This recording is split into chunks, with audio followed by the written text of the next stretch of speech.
Mr. Speaker, I move adoption.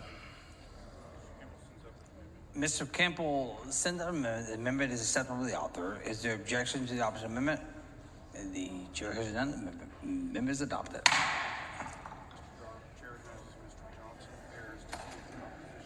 The chair recognizes Mr. Johnson of Harris. Mr. Johnson of Harris to speak in opposition to the bill.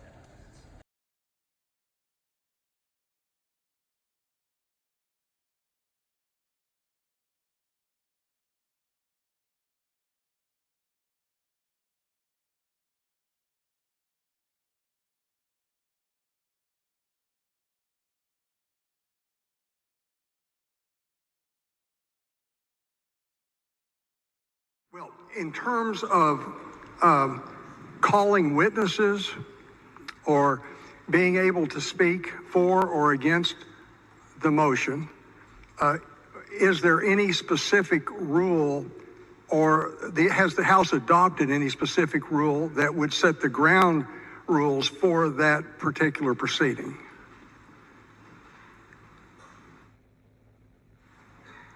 And the reason I ask, Mr. Speaker, is because in my almost 40 years here, this is an unprecedented procedure. I've certainly had no experience with it. It's been largely unprecedented in the history of the Texas House to conduct impeachment proceedings, only a handful of instances. And I'm just wondering if there is any precedent or specific procedure for the conduct of these proceedings. Mr. Smithy, there is a legislative and congressional precedent governing the consideration of articles of impeachment for the Texas House. My understanding of Mr. Speaker, parliamentary inquiry. Please state your inquiry. My understanding of congressional precedent is that the Congress adopts rules each time it conducts an impeachment inquiry. And so my question would be, will this House have an opportunity to approve or consider specific rules of procedure and process governing this particular matter? Mr. Smithy, those are questions for the parliamentarian. I'm sorry, Your Honor. Those are questions directed best to the parliamentarian as to specific procedures. Parliamentary inquiry. Please state your inquiry. Mr. Speaker, it seems that this is a statewide office holder affected here. It seems this proceeding affects every person in the state of Texas. So I'm not just asking for myself. I'm basically asking for everyone in the state of Texas as to whether or not there will be any specific procedure in place for the conduct of these proceedings. At this point in time, you should come down front and visit with the parliamentarians. Okay. Mr. Speaker, one parliamentary inquiry. Please state your inquiry. Could the chair advise the House how much notice the House will have prior to consideration of the resolution as to when it will be considered? That question is best directed towards Mr. Murr. Okay, thank you. Mr. Schaefer, for purpose. Inquiry. Please state your inquiry. Mr. Speaker, when Chairman Murr is recognized by the Speaker to present this resolution to the House, will members of the body be able to ask Mr. Murr questions from the back mic?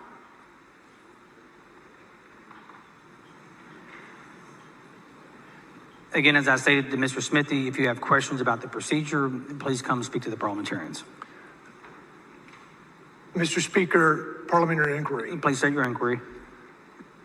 When Mr. Murr presents this resolution for impeachment in front of the body, will members be able to ask Chairman Murr about the process and whether the members of the General Investigative Committee spoke to any fact witnesses?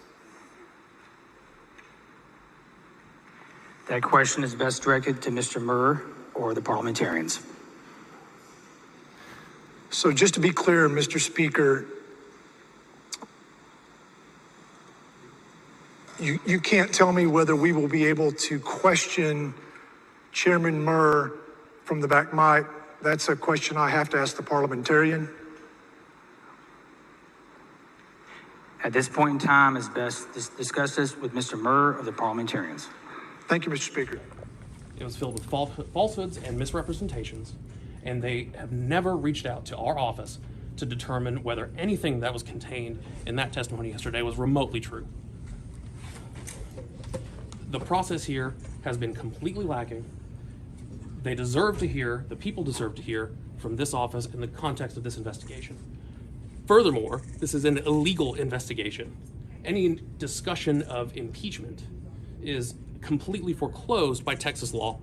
Texas Government Code 665.081 says clearly that any proposed impeachment can only be about conduct since the most recent election. The voters have spoken. They want Ken Paxton. The voters want Ken Paxton. And this committee, by investigating him, by not allowing us to be heard here today, by never reaching out to us at any time during this investigative process, is trying to thwart the will of the voters. We deserve to be heard here today. They should let me register to testify as a resource witness. They should have asked our office about any of the facts that they heard yesterday, which, by the way, have been reported for years. For years. The 2022 election, the primary and the general, was run on these issues, these allegations. The voters have spoken. They want Ken Paxton as their Attorney General. This committee should hear from us today.